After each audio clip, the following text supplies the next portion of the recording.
नमस्कार साथियों, what to do for UPSC के इस यूट्यूब चैनल पे आपका एक बार फिर से बहुत-बहुत स्वागत है और मैं आज उपस्थित हूँ एक और नए प्रयास के साथ। जैसा कि आपने देखा साथियों पिछले लेक्चर में हमने देखा था कि भारतीय राष्ट्रीय कांग्रेस की स्थापना एवं उग्रवादी चरण। हालाँकि मुझे एक बात कहते हुए इस बात का खेद भी है कि विगत जो लेक्चर रहे, मेरी कुछ गलती से बीच में शुरुआत के कुछ जो क्षण थे, मीन्स थोड़े से 1 से डेढ़ मिनट का वो मैं एडिट करने में थोड़ा-सा मिस्टेक किया और ज़्यादा कर गया। इसके लिए क्षमा प्रार्थी।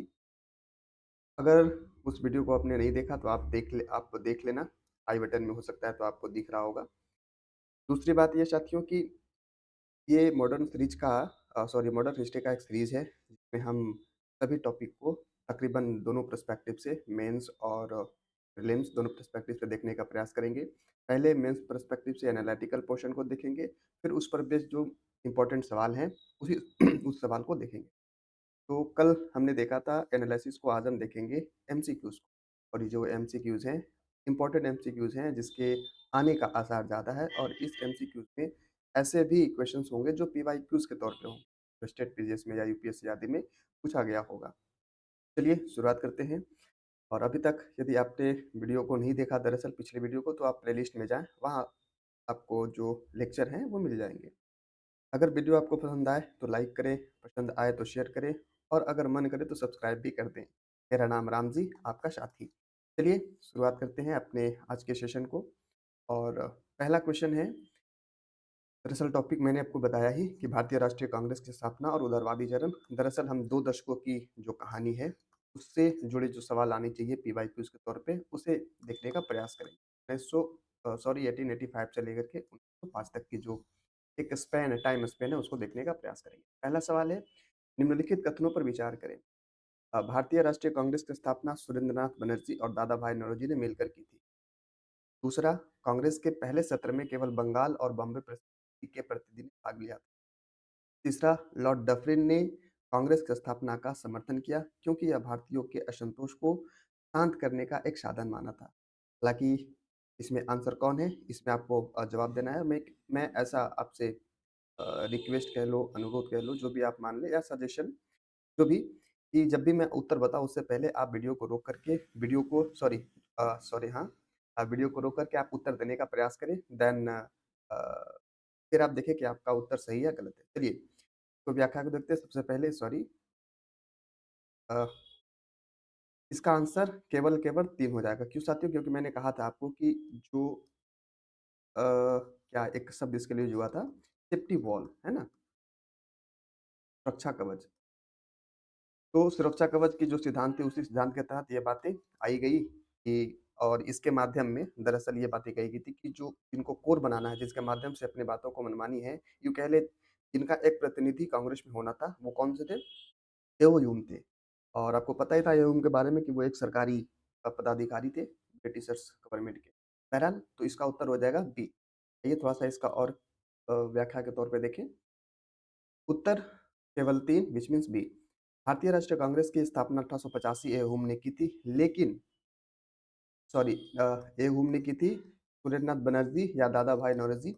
इस प्रकार ये गलत हो गया। दूसरी बात, पहले सत्र जो 1885 में हुआ था, 28 दिसंबर को स्थापना के बाद में जो सभी प्रांत से 72 प्रतिनिधि शामिल हुए थे, और मैंने बताया था कि गोकुल दास का जो बॉम्बे में संस्कृत विद्यालय था, वहाँ हुआ था। लेकिन जो सवाल आपको यहाँ ध्यान देना है, जो पॉइंट आपको ध्यान देना है, बंगाल और बॉम्बे की प्रेसिडेंसी जो स्थापित होना था, व्हिच मीन्स जो शामिल होना था, वो नहीं हुए थे। इस प्रकार ये गलत हो गया।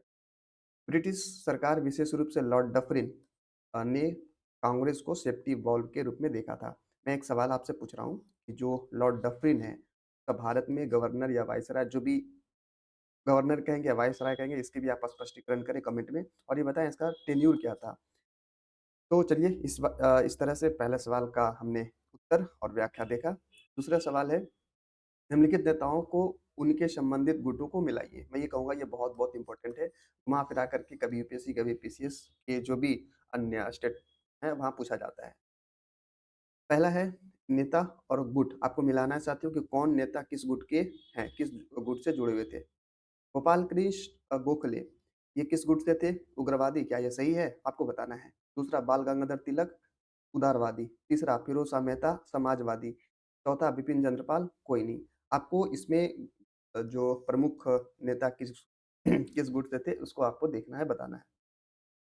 चलिए देखते हैं एक-एक करके। गोपाल कृष्ण गोखले किससे जुड़े थे? ये कहीं न कहीं उदारवादी जो नेता हैं, उदारवादी गुट जो ग्रुप है उससे जुड़े थे। बाल गंगाधर तिलक थे उग्रवादी से। फिरोज़ शाह मेहता भी कहीं न कहीं आ गया। उम, उदारवादी बी, हाँ, बी हो जाएगा ना? हाँ, फिरोज़ शाह मेहता भी इससे। बिपिन चंद्रपाल उग्रवादी। तो एक एक का कौन? उदारवादी यानी कि बी। 2 यानी बाल गंगाधर कौन? है उग्रवादी यानी कि ए। तीसरा तीसरा फिरोज शाह मेहता कौन? उदारवादी यानी कि बी। एक का बी, दो का ए और तीन का, तीन कौन थे? बी। इस प्रकार से उत्तर उसका ए हो जाना चाहिए। आप मिलाकर देख लेना। चौथा जो दरअसल था वो उग्रवादी से ही था, आप देख लेंगे। तो चलिए, व्याख्या के तौर पे हमने देखा ही एक-एक करके कि जो गोपाल कृष्ण गोखले थे उदारवादी से गुट से जुड़े थे, बाल गंगाधर तिलक भी उग्रवादी से थे, फिरोज शाह मेहता उदारवादी से थे और बिपिन चंद्रपाल उग्रवादी से थे। एक थोड़ा-सा मैं बात बताना चाहूँगा, यदि आपको थोड़ी बहुत कन्फ्यूज़न होती है, तो आप यहाँ पे डिटेल सेशन में भी मैंने ये बात कहा था। लाल, बाल और पाल, ये 3 बात आपको याद रखना है। लाल, बाल, पाल, जो तीनों थे ये कहीं न कहीं उग्रवादी, ठीक है? उग्रवादी जो गुट है उससे जुड़े थे और बाकी जो भी आपके ऑप्शन में रहेगा उसको उदारवादी से आपको जोड़कर देख लेना है। लाल, बाल, पाल, उग्रवादी, लाल, बाल, पाल, उग्रवादी आपको देखना है। लाल से लाला लाजपत राय, बाल से बाल गंगाधर तिलक और सी जो ये पाल है बिपिन चंद्र पाल। चलिए, अगला प्रश्न है भारतीय परिषद अधिनियम 1892 के बारे में निम्नलिखित में से कौन-सा कथन सत्य? साथियों, ये इम्पोर्टेंट क्वेश्चन इसलिए भी है क्योंकि यहीं से भारतीय जो राष्ट्रीय कांग्रेस थी, उनकी आप कह सकते हो अचीवमेंट का एक प्रारंभिक स्तर में से एक रहा था ये, इस क्वेश्चन के माध्यम से बहरहाल, भारतीय परिषद अधिनियम 1892 के बारे में निम्नलिखित में से कौन-सा कथन सत्य है, इसके बारे में आपको बताना है। ए, इसने पहली बार भारतीयों को विधान परिषदों में निर्वाचित सदस्यों के रूप में शामिल किया। बी, इसने बजट पर चर्चा की अनुमति दी, लेकिन मतदान का अधिकार नहीं दिया। यह ब्रिटिश सरकार द्वारा भारतीयों को स्वायत्त शासन की दिशा में पहला बड़ा कदम था, ऐसी बातें कही जा रही। डी, इसने मुसलमानों के लिए पृथक निर्वाचन मंडल की शुरुआत करी।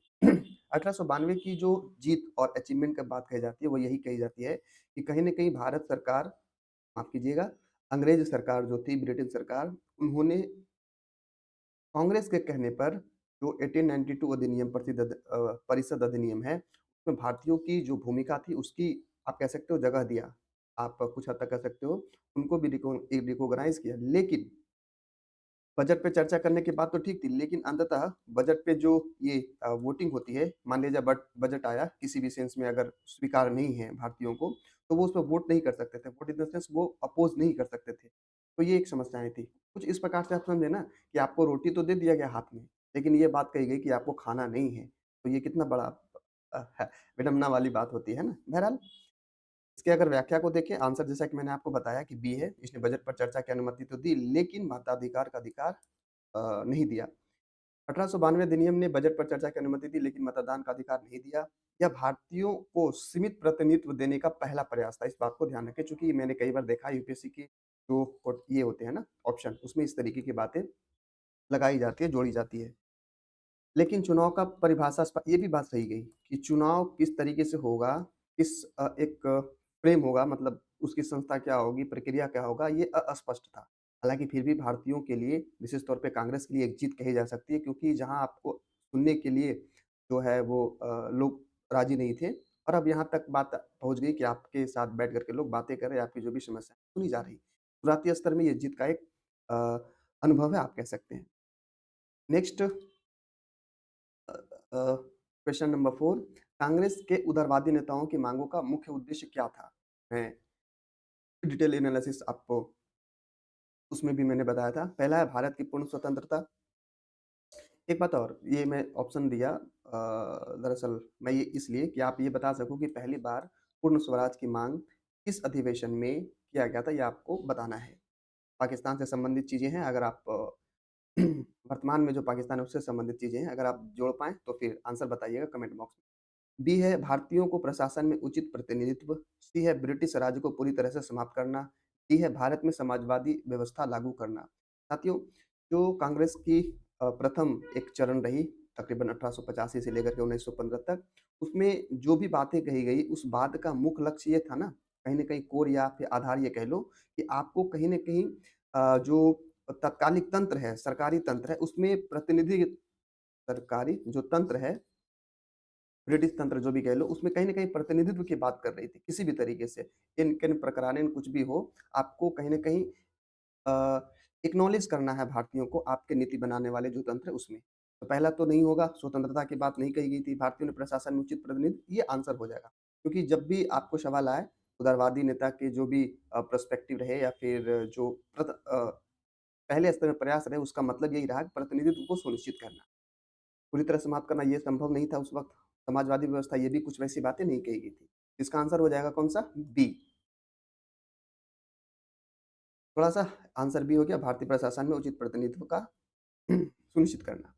स्पष्टीकरण यानी व्याख्या में देखिए तो संयमवादी, इसको जो हमारे उदारवादी हैं उसको संयमवादी भी कहा जाता है।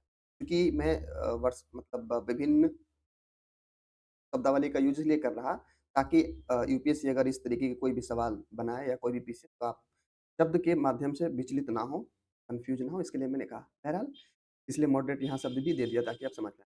ब्रिटिश संयमवादी ब्रिटिश हुकूमत को चुनौती नहीं देना चाहते थे, बल्कि भारतीयों के लिए प्रशासन में अधिक भागीदारी की माँग करते थे। चुनौती की जब बात मैंने बताया था अभी साथियों कि चूँकि उस वक़्त भारतीय जो थे उनकी इतनी मजबूत अवस्था नहीं थी कि वो डायरेक्ट प्रत्यक्ष रूप से चुनौती दे सके बहुत बड़े एम्पायर को।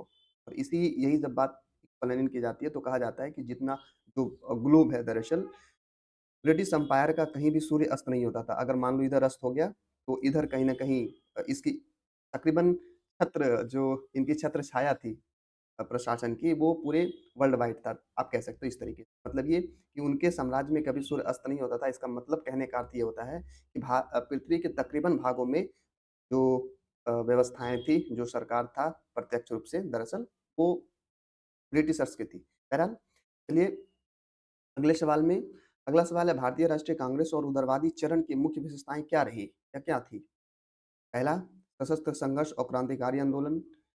बी, ब्रिटिश सरकार से धीरे-धीरे सुधारों की माँग करना। सी, विदेशी शक्तियों की सहायता से ब्रिटिश शासन को हटाना। अंग्रेज़ों के विरुद्ध सीधा विद्रोह। तो मैंने ऐसा ही कहा कि सीधा विद्रोह करने से बच रहे थे चूँकि उतनी हैसियत एक शब्दों में कहें तो नहीं थी। दूसरी बात, संघर्ष तथा क्रांतिकारी आंदोलन, चूँकि ये मैंने उदारवादी का बात करा मतलब कि उदारवादी चरण की बात कर रही उदारवादी में ना संयमवादी एक शब्द आपने इसके पहले देखा था मतलब जो भी करना है संयम से करना है। और संयम का मतलब ये होता है कि आप धीरे-धीरे है ना, धीरे-धीरे रे मना धीरे-धीरे बहरहाल, तो इसका आंसर हो जाएगा बी व्हिच मीन्स ब्रिटिश सरकार में धीरे-धीरे सुधारों की माँग की गुहार लगा रहे थे अपने पत्र के माध्यम से, अपनी पत्रिकाओं के माध्यम से, याचना के माध्यम से, अखबार के माध्यम से आदि-आदि।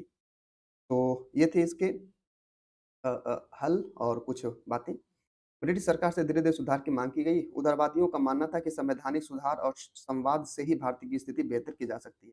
हालाँकि बाद में ये जो विचारधारा है वो काफ़ी मतलब एक बड़े पैमाने पे बदली और बदलने में तकरीबन बहुत ज़्यादा नहीं, 15 से 20 साल लगे। फिर ये चीज़ें स्थापित हो गई, नहीं-नहीं हम संवैधानिक सुधार और संवाद के माध्यम से बहुत ज़्यादा रिलायबिलिटी है, जो निर्भरता है, उसको नहीं आगे बढ़ा सकते। कि सरकार जो है ब्रिटिश सरकार वो तो एक क्रूर है और दूसरी बात अंधा के साथ-साथ बहरा भी है। और कुछ लोगों में जो आगे चल कर के उग्रवादी चरण के अंग या हिस्सा या आधार बने, उन्होंने इस बात का खंडन किया और फिर अपने तरीके से सरकार के समक्ष कई ऐसे अन्य प्रयासों के माध्यम से अपनी बात को पहुँचाने का प्रयास किया। तो ये थे इसके सवाल के जवाब। अगला है भारतीय राष्ट्रीय कांग्रेस की स्थापना में एव ह्यूम की भूमिका के पीछे ब्रिटिश सरकार की क्या रणनीति रही थी? और ये भी इसके ऊपर सवाल मेंस में भी आते हैं कि क्या सच में भारतीय राष्ट्रीय कांग्रेस की स्थापना कहीं न कहीं ब्रिटिशर्स के लिए एक सेफ्टी वॉल्व का सुरक्षा कवच की अ, मतलब सुरक्षा कवच जैसी स्थिति थी?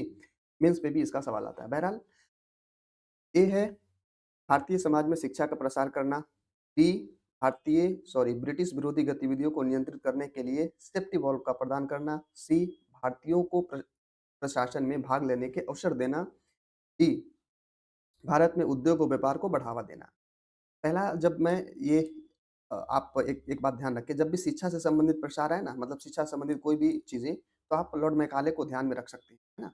आपको कमेंट में बताना है कि लॉर्ड मैकाले का जो कार्यकाल रहा, वो कब रहा है। तो पहला तो नहीं होगा। दूसरा, ब्रिटिश विरोधी गतिविधियों को नियंत्रित करने के लिए सेफ्टी वॉल प्रदान करना, यही कुछ था बातें। दरअसल ब्रिटिश की जो रणनीति थी वही। मैंने थोड़ा-सा अगर मैं थोड़ा-सा और बात कर दूँ कि आखिर ये क्या था, जो जिन लोगों ने एक्सप्लेनेशन नहीं देखा हो, तो सेफ्टी वॉल्व जो था उसका मतलब क्या था? जैसा कि मैंने आपको बताया कि डफरिन तत्कालिक वायसराय रहे थे और भारत में ना अ, जगह-जगह पे 1857 के क्रांति के बाद असंतोष की भावना फैली और लोगों के माध्यम से जो विरोध प्रदर्शन आदि किए जा रहे थे। और इसकी जो एक डर है वो ब्रिटिश को प्रत्यक्ष तौर पे सता रहा था। तो वो ये चाह रहे थे कि कोई एक ऐसा संस्था बनाया जाए जिसके माध्यम से हम कुछ चीज़ें दे करके, कुछ चीज़ें बात मान करके और जो भी बड़े-बड़े असंतोष की भावना है उसको हम यूँ कहें तो ओवरकम कर सकें। इसी मानसिकता के साथ, इसी रणनीति के साथ बनाया, यूँ कह लें बनाने जो प्रस्ताव गया था एक लोगों के मतलब आप कह सकते हो जो भी कांग्रेस के सदस्य रहे शुरुआती स्तरों में, उनके माध्यम से ये बातें कही है कि हाँ, हम इस तरीके का चूँकि आपको पता होगा कि किसी भी प्रकार के संगठन बनाने से पहले आपको सरकार की अनुमति लेनी होती थी। तो उन्होंने अनुमति दे दी और बशर्ते उन्होंने ये हुम को बता भी मतलब ये भी कह दिया कि आप भी जाओ और इनको मदद करो। और इन तमाम पीछों का सॉरी इन तमाम जो क्रियाविधि है इसके पीछे का जो मंशा रही, वो रणनीति रही कि हम इस संगठन के माध्यम से जो बड़े-बड़े असंतोष की भावना उत्पन्न हो रहा है, उसको हम रोक सकें, उसको हम ध्वस्त कर सकें। तो इसका आंसर यही हो जाएगा सेफ्टी वॉल्व की तरह जो एक रणनीति थी सेफ्टी वॉल्व की थी। तो आंसर कौन-सा बी। ब्रिटिश विरोधी गतिविधियों को नियंत्रित करने के लिए एक सेफ्टी वॉल्व का प्रदान ऐसी बातें कही गई थी। लॉर्ड डफरिन मैंने आपको कहा था कि सवाल में उससे पहले किसका लिखना है कमेंट बॉक्स में। क्या आपने सही सोचा था? कि इनकी तकरीबन 1884 से लेकर के 1888 तक 4 सालों का सॉरी 84 84 से 88 तक 4 सालों तक इनकी है कार्यकाल रही। ब्रिटिश सरकार चाहते थे कि भारतीयों को असंतोष व्यक्त करने के लिए एक सेफ्टी वॉल और यह असंतोष किस बात से प्रेरित था? जो 1857 की क्रांति हुई उस बात से लेकर जिससे क्रांतिकारी आंदोलन को रोका जा सके। जो बड़े-बड़े आंदोलन हो रहे थे उसको रोकने के लिए सेफ्टी वॉल्व की तरह इसकी जो है वो एक स्ट्रक्चर बनाया गया। बहरहाल आंसर बी। 7वां सवाल है कांग्रेस के उदारवादी चरण के दौरान किसने इंडियन नेशनल एसोसिएशन की स्थापना की? पीसीएस में ना ये बहुत ज़्यादा तंग करता है इस प्रकार के सवाल जो एसोसिएशंस हैं। तो मैंने एक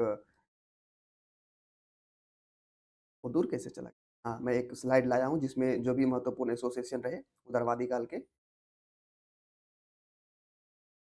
उसको मैं बता सकूँ। बहरहाल अभी 7वें सवाल पे आते हैं। कांग्रेस के उदारवादी चरण के दौरान किसने इंडियन नेशनल एसोसिएशन की स्थापना की थी? ये बात बताना क्या दादा भाई नौरोजी, सुरेंद्रनाथ बनर्जी, गोपाल कृष्ण गोखले और फिरोज शाह मेहता? इसका उत्तर हो जाएगा बी। दरअसल मैं ये बताना चाह रहा था कि जो सुरेंद्रनाथ बनर्जी थे ना, कहाँ गए? हाँ, बंगाल में जो राजनीतिक गतिविधि हो रहे थे, उस गतिविधि को बेहतर तरीके से आगे बढ़ाने की एक बेहतर तरीके से आप कह सकते हो दिशा-निर्देश देने के लिए इस जो संगठन की स्थापना किया था। आप देख पा रहे होंगे साथियों और एक सवाल भी उठा रहे होंगे कि आप तो बात कर रहे हैं 1885 से लेकर के 1905 तक की, है ना? और ये बताइए ये जो स्थिति है वो तो 1876 में थी। मतलब ये कि सुरेंद्रनाथ बनर्जी ने तो 1876 में दरअसल इंडियन नेशनल एसोसिएशन की स्थापना की थी। तो फिर ये सवाल इससे कैसे तर्कसंगत है? कुछ यही यही बात है। हालाँकि ये पीसीएस में भी इसी तरीके के सवाल थे, यही थे। दरअसल यहाँ ये होना चाहिए था कांग्रेस के उदारवादी चरण के नेता किस नेता ने इंडियन नेशनल कांग्रेस की स्थापना की? ये उत्तर होना मतलब सवाल ये होना चाहिए प्रॉपर तरीके से। लेकिन पीसीएस में भी इसी प्रकार से पूछा गया और इसके पीछे की कहते हैं ना कुछ न कुछ गलती तो होता ही है। तो इसका आंसर हो जाएगा सुरेंद्रनाथ बनर्जी बी। एक बात और इसमें, हालाँकि कहाँ है? यही मैं बात करना चाह रहा कि जो बाद में जब 1885 में नेशनल कांग्रेस की स्थापना हुई, अस्तित्व में आया, तो इसका विलय जो है इसी में ही हो गया था। इसका इंडियन नेशनल ये क्या नाम है? इंडियन नेशनल एसोसिएशन की जो विलय है वो कांग्रेस में हो जाती है, आगे चल के। दूसरी बात यही कही जा रही कि सुरेंद्र बनर्जी ने एक और जो ये है इंडियन मिरर करके एक अखबार शुरू किया था और दरअसल इसका उद्देश्य मैं ये कहूँगा कि जो भी अखबार या फिर किसी प्रकार के एसोसिएशन बनाए जाते हैं, आपको ईपीसीएस में डायरेक्ट पूछ लेगा कि किसने बनाया, कब बनाया, लेकिन उसके बनाने के पीछे का उद्देश्य क्या रहा, उनके लक्ष्य क्या रहा, ये आपको यूपीएससी पूछेगा। लक्ष्य की भी बात कर लें, तो सुरेंद्र बनर्जी ने इसका लक्ष्य तो बताया मैंने कि राजनीतिक गतिविधि को संचालित करने के लिए। सुरेंद्र बनर्जी ने एक और इंडियन मिरर जैसा कि मैंने कहा अखबार भी शुरू किया, जो उदारवादी विचारों को फैलाने में मददगार था। क्योंकि आपको मैंने बताया है कि मान लीजिए अभी अगर सरकार किसी भी तरीके से कोई भी विचार को स्थापित करना चाहती है, तो उसके पास तंत्र है, उसके पास सोशल मीडिया है, उसके अपने ट्विटर हैंडल हैं, उसके अपने वेबसाइट है, जिसके माध्यम से वो अपनी बात पहुँचाएगी। तत्कालिक समय में 1885 1890 के आस-पास तो ऐसे कुछ व्यवस्थाएँ थी नहीं। अगर थी नहीं, तो फिर कैसे संभव था कि अपने विचार को बताया जाए, फैलाया जाए? इसलिए इन्होंने एक इंडियन मिरर करके वो किया, व्हिच मीन्स अखबार निकाला और अपनी जो भी बातें रही बताने का, लोगों तक पहुँचाने की प्रयास किया। तो ये थे इसके कुछ छोटे से विश्लेषण। अगला सवाल है कांग्रेस के उदारवादी चरण में किसने सर्वेंट ऑफ इंडियन सोसाइटी की जो है स्थापना किया था? कांग्रेस के उदारवादी चरण में किसने सर्वेंट्स ऑफ इंडियन सोसाइटी की स्थापना की थी? पहला दादा भाई नौरोजी, दूसरा गोपाल कृष्ण गोखले, तीसरा फिरोज़ शाह मेहता, चौथा ए.ओ. ह्यूम। ये तो आप इसको वैसे भी ये कर सकते थे चूँकि दादा भाई नौरोजी इसका आंसर होगा बी। दरअसल ये जो सर्वेंट ऑफ इंडियन सोसाइटी है ना, इसका जो संस्थापक थे वो ये थे। मैं इसलिए धीरे-धीरे करता हूँ ना क्योंकि उतनी ज़्यादा मुझे अनुभव है नहीं, एक्सपीरियंस है नहीं तो जैसे-तैसे हो जाता है इसलिए मैं आस्ते-आस्ते ना सनह-सनह करना पड़ता है। बहरहाल इसका स्थापना गोपाल कृष्ण गोखले ने किया था और इसका जो उद्देश्य था ना, मुख्य उद्देश्य वो दरअसल समाज में ना क्या कहते हैं हाँ, समाज में राजनीतिक सुधार के लिए शुरू से मैं देख लेता हूँ। गोपाल कृष्ण गोखले इसका आंसर है। गोपाल कृष्ण गोखले ने सर्वेंट ऑफ इंडिया सोसाइटी की स्थापना की, जो सामाजिक और राजनीतिक सुधारों के लिए काम करती थी। स्वाभाविक तौर पे अभी नए-नए लोग राजनीतिक तौर पे जुड़ रहे थे, राजनीतिक जो एक मानसिकता है लोगों में पनप रही थी, तो स्वाभाविक तौर पे कई ऐसी चीज़ें थी जिसे और भी सुधार करने की आवश्यकता थी और सुधार राजनीतिक स्तर के साथ-साथ सामाजिक स्तर पे भी था। तो इस चीज़ को व्यवस्थित तरीके से आगे बढ़ाने के लिए इन सुधारों को अपने समाज में यूँ कहें तो बनाने के लिए कृष्ण गोखले ने गोपाल कृष्ण गोखले ने इस सोसाइटी की स्थापना की, जो आगे चल कर के एक बहुत बड़ी आप कह सकते हो बहुत बड़ा काम किया समाज में, लोगों को जागरूक करने के लिए, लोगों को सामाजिक स्तर पे सुधारने के लिए। तो आंसर हो जाएगा Gopal Krishna Gokhale, servant India of society. नाम से ही देख रहे हैं आप सर्वेंट है, मतलब कि आप भारत के एक कर्मकार हैं, एक वर्ग है, जो सामाजिक और राजनीतिक सुधार करने हेतु आप मदद करेंगे। बहरहाल अगला सवाल है uh, last but not least not the least Congress के उदारवादी चरण के दौरान किसने इंडियन एसोसिएशन ऑफ मद्रास की जो है वो स्थापना किया? एमजी रानाडे, दादाभाई नौरोजी, गोपाल कृष्ण गोखले, फिरोज शाह मेहता। एमजी रानाडे ने शायद एक बार में हाँ, मुझे कभी-कभी मैं भी श्योर नहीं रहता हूँ ना, ये फैक्ट है और फैक्ट का कोई वो नहीं है, याद है तो ठीक, नहीं तो फिर कोई तर्क नहीं काम करता। बहरहाल कांग्रेस को उदारवादी चरण के दौरान किसने इंडियन एसोसिएशन ऑफ मद्रास की स्थापना की? एमजी रनाडे ने। मैं फिर कहूँगा कि पीसीएस के लिए इम्पोर्टेंट है कि किसने किया, कब किया, लेकिन इसके पीछे का मंशा क्या रहा? क्यों किया गया? क्यों ज़रूरत पड़ी इस तरीके का एसोसिएशन बनाने का? तो वो तभी समझ आएगा जब आप इसको एनालिटिकल पर्सपेक्टिव से देखेंगे। और फिर मैं कह दूँ, याद दिला दूँ, पिछले आप प्लेलिस्ट में जाएँ, मॉडर्न हिस्ट्री प्लेलिस्ट होगी, वहाँ एक वीडियो मतलब शुरुआती वीडियो होंगे उसके विस्तार वाला, फिर होगा एमसीक्यू, उसी पे एमसीक्यू पे। बहरहाल एमजी रनाडे इसका उत्तर था प्रश्न का। व्याख्या एमजी रनाडे ने इंडियन एसोसिएशन ऑफ मद्रास की स्थापना की, जो मद्रास में राजनीतिक गतिविधियों को संचालित किया था। और साथियों, जो तत्कालिक उस वक्त भारत था, जो भी दरअसल इसे भारत बनाना चाहिए इस प्रकार, है ना? और अगर पीछे जाएँ तो ऐसा भारत हो जाएगा। ये कश्मीर इधर बांग्लादेश, नेपाल आदि आदि। खैर ये तो बहुत पहले की बात है। मैं ये कहना चाह रहा कि जो मद्रास है दरअसल जो मध्य प्रांत है, जिसे हम मद्रास कह लें, जो भी है, तो वहाँ राजनीतिक गतिविधि प्रॉपर तरीके से संचालित हो और एक स्ट्रक्चर वे में चीज़ें स्थापित हो, इसलिए जगह-जगह पे जैसे कि मैंने आपको अभी देखा कि अभी बंगाल में स्थापित किए गए थे, अभी यहाँ मद्रास में किया गया है, अभी और आगे आप देखेंगे तो अ, इलाहाबाद में भी किया था, लाहौर में भी किया गया था, वो देखेंगे बहरहाल। तो इस तरीके के एसोसिएशन जो थे, दरअसल इसकी बात करें इंडियन एसोसिएशन ऑफ मद्रास किसके द्वारा? एमजे राणावत के द्वारा। मुख्य उद्देश्य क्या था? गतिविधि को संचालित करना। किस गतिविधि को? तो राजनीतिक गतिविधि को प्रॉपर तरीके से। किस एरिया में? इस एरिया में, दरअसल मद्रास में। जो आज बम्बई, मुंबई जो भी आप कह लें। तो इसका आंसर ये था। अब हम देखते हैं कुछ ऐसे ही जो महत्वपूर्ण सभाएँ रही विशेष तौर पे इम्पोर्टेंट एसोसिएशन वो पहला बाल गंगाधर तिलक ने 1873 में पुनः जो सर्वजन सभा है उसकी स्थापना किया, जो सामाजिक सुधारों के लिए कहीं न कहीं काम करती थी। तो याद रखना बाल गंगाधर तिलक, पुनः सर्वजन सभा का एमसीक्यू सॉरी पीसीएस में पूछा जाएगा और हालाँकि अब तो पीसीएस का भी स्तर धीरे-धीरे बढ़ रहा है। इसका उद्देश्य क्या था? सामाजिक सुधार के लिए ये करना। मैं एक बात बता देता हूँ, आप इसको गेस भी कर सकते हो। किसी भी प्रकार का एसोसिएशन रहे ना, वो 2 ही आप कह सकते हो 2 ही लक्ष्य को निर्धारित करने के लिए स्थापित किए जाते थे। पहला राजनीतिक रूप से सुधार करना, दूसरा सामाजिक रूप से सुधार करना। 99.99% इन्हीं 2 कारणों की वजह से एसोसिएशन जो थे एसोसिएशन मतलब एक तरीके से संगठन, समूह, है ना? जैसे आज पार्टी कह देते हैं हम लोग या कोई भी एनजीओ जैसे कह लेते हैं, है ना?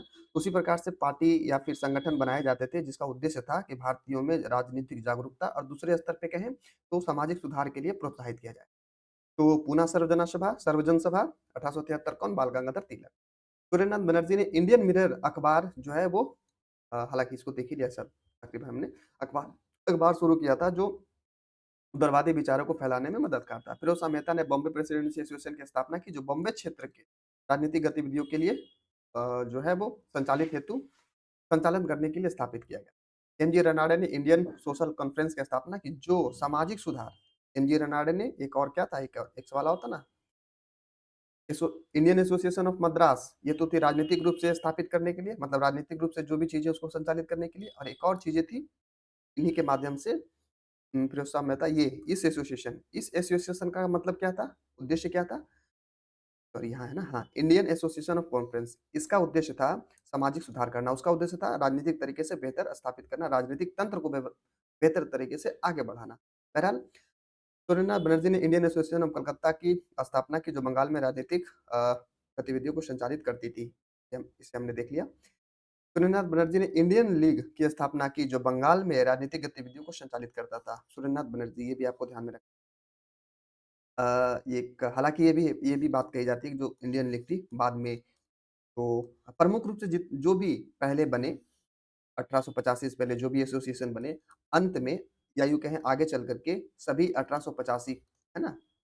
में गठित जो राष्ट्रीय कांग्रेस थी उसमें विलय हो जाती है। इसके पीछे कारण भी है। कारण ये है ना कि इसमें तकरीबन सभी प्रकार के लोग जुड़े और दूसरी बात इसे व्यापक स्तर पे बनाने का प्रयास किया गया था। व्यापक स्तर क्या? जैसे आपने अभी देखा कि कोई है जो सामाजिक सुधार की बात करने के लिए एसोसिएशन स्थापित कर रहा, कोई है जो राजनीतिक चीज़ों को बेहतर तरीके से संचालित करने के लिए स्थापित कर रहा। कांग्रेस में दोनों ही चीज़ों का समावेशन किया गया। मतलब ये कि ये एक ऐसी संस्था बनेगी जो राजनीतिक सुधार की भी बात करेगी, सामाजिक सुधार की भी बात करेगी और तो और सरकार से कैसे लड़ना है, उनके प्रति या फिर उनसे कैसे वार्तालाप स्थापित करनी है, अपने जो भी समस्याएँ हैं उनको कैसे संप्रेषित करना है, इसके लिए भी ये जो तंत्र था राष्ट्रीय कांग्रेस ज़िम्मेदार था। तो इसलिए ये व्यापक तंत्र होने के कारण जो भी पूर्वत जो एसोसिएशन है इसमें विलयित कर दिए गए। और अब ये भी देखिए ना जो पहले स्थापित किए थे वो कहीं न कहीं 1885 के जो संगठन है उसका एक आप कह सकते हो हिस्सा रहे, उसका सदस्य रहे। स्वाभाविक तौर पे वो चाहेंगे कि इसी में सब मिल जाए ताकि हम जुड़ करके अंततः एसोसिएशन बनाने का या फिर किसी भी संगठन बनाने का मतलब क्या था?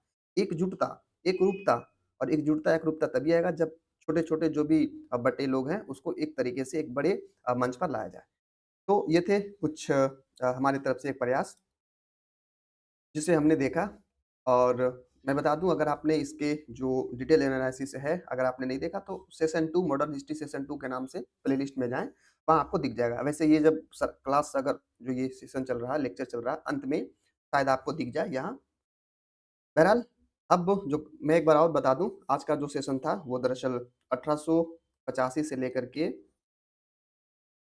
1905 तक की जो भी प्रमुख क्रियाएँ थी, उससे जुड़े एमसीक्यू रहा। कल के सेशन में यानी अगले लेक्चर में हम देखेंगे राष्ट्रीय आंदोलन की स्थिति, जो आगे की स्थिति, इसके बाद की स्थिति 1905 से लेकर के 1918 तक, यानी कि जो गांधी बाबा थे, उसको आने से पहले तक की स्थिति को हम देखेंगे। और इस स्थिति को जैसे मैंने अभी कहा कि राष्ट्रवादी आंदोलन सॉरी जो भारतीय राष्ट्रीय कांग्रेस के प्रथम जो 20 साल रहे, उसको हम लोगों ने उदारवादी चरण कहा और आगे का जो तकरीबन आप कह सकते हैं यहाँ से 15 साल के आस-पास जो चीज़ें रही, वो उदारवादी चरण सॉरी व्हाट हैपेंड टू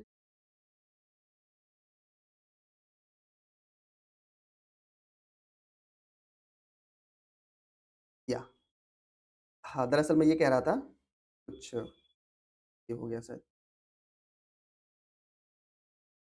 मैं ये कह रहा था कि अगला जो सेशन है, वो इसी से जुड़ा हुआ होगा और ये कह रहा था कि उदारवादी चरण, पहले चरण को हमने की है, शायद वो पेन के कारण हुआ। रॉन्ग। खैर चलिए साथियों, तो राष्ट्रीय आंदोलन 1905 से लेकर 1918 तक, उदारवादी चरण की समाप्ति और कहाँ गया? उग्रवादी चरण की शुरुआत को हम देखेंगे और उसके बाद फिर इससे जुड़े हम जो प्रमुख एमसीक्यूज रहेंगे उसको देखेंगे।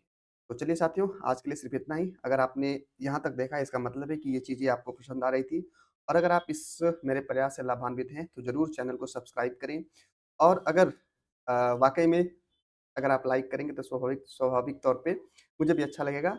अपने दोस्तों तक ज़रूर पहुँचाएँ ताकि वो भी इस मेरे प्रयास से लाभान्वित हो सकें। चलिए, अंततः बहुत-बहुत शुक्रिया। मिलते हैं कल अगले सेशन में। एक बार फिर से धन्यवाद।